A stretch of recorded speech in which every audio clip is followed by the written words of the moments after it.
มีเอฟซูเนี่ยเนาะนี่อันนี้จังมาเปลี่ยนเนี่ยเนาะนี่ปีระเบียบจัดสนั่นเป็นเปลี่ยนนี่จังทางห้างเนี่ยเนาะนี่ไว้ยม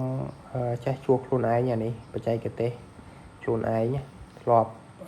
ជួសដើម្បីយើងជួសសំណាញ់យើងត្រូវចេះមើលទីមួយយើងចេះមើលកាឡាវាហើយនឹងចេះរបៀបចងเนี่ยเนาะនេះ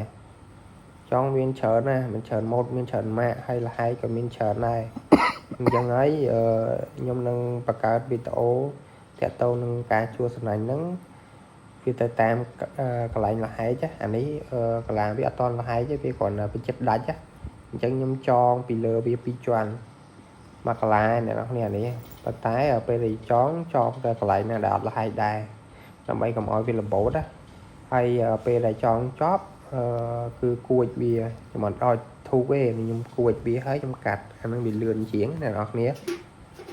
ហើយតិចទៀតខ្ញុំនឹងផុសបន្តទៀតអញ្ចឹងអ្នកនរគ្នាជួយ Subscribe Follow YouTube ខ្ញុំផង